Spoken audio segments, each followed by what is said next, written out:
Hey there, cats and kitties. I am the Blues Man, Johnny Blues, and this is going to be a first impressions video of two new anime series that I've just caught the first episodes of recently, and I'm thoroughly enjoying. Now, the reason I'm doing an on-camera first impressions video rather than podcast is because I figured I'm not going to be doing episodic reviews of these series. I am going to be watching them, and providing I don't lose interest, I'll probably do follow-up overviews for both of the series, discussing them, and I just want to throw it out there to gauge from you guys whether you're going to be watching them or not, because I found them really enjoyable, these first episodes. So one of the series is called Dansai Bunri no Crime Edge, and that translates to the Severing Crime Edge, which essentially is a pair of scissors that are cursed by demons or evil or whatever. And they are owned by a boy named Kiri, who one day, when coming home from school, he remembers a story about a house that's haunted and said to have a ghost of a woman who has very, very long hair. And of course, he has a fetish for hair. He has a fetish for cutting hair. And it's a match made in heaven when he meets this young girl who's about his age, I guess. I believe her name is EY, who has super, super long hair that is cursed, apparently. And of course, I say match made in heaven, but it may be more apt to call it a match made in hell, because both his scissors and her hair are cursed. And when you put the two together, it's the first haircut she's had since she was born, essentially.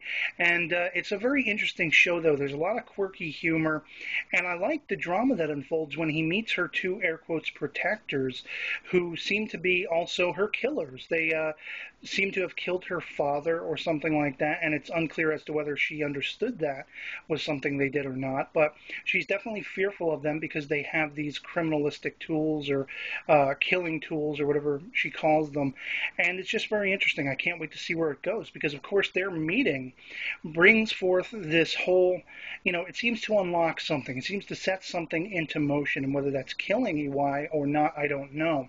One of the synopses I read for the series suggests that may be the case, so that one is definitely one I'm going to be checking out. Now, the other one is Hataraku Maou-sama, and I was immediately reminded watching this series of Mauyusha, which I just got done doing reviews episodically of, because essentially it's about Satan Jacob. He's the Dark Lord Satan in the demon realm. He's warring against humans, and one day, they're backed against a wall, and he and a couple of his minions have to escape. Well, where do they land? They land on modern-day Earth, where they are in human form.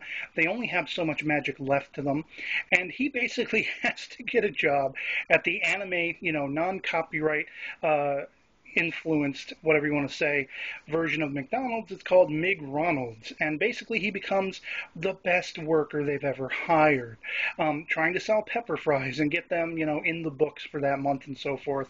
And it's just a hilarious series. Of course, his buddy, who they find an apartment, they got to set up a bank account, and so on and so forth. They have to be able to live in the human world while they're trying to regain their magic and go back and fight the humans once again. And it's just really hilarious that his buddy is sent to the library to try to read up on magic and demonology, and then he runs into the hero. Apparently the hero has come through the portal that warped them to Earth as well. So it's a very funny series, and both of these have a lot of potential in them. So I will be watching them, and I'll hopefully do overviews by the time they're done. And yeah, I'd love to hear from you guys in the comments below if these two are standout series to you. And otherwise, that'll be it for me on this, so I'll catch you later.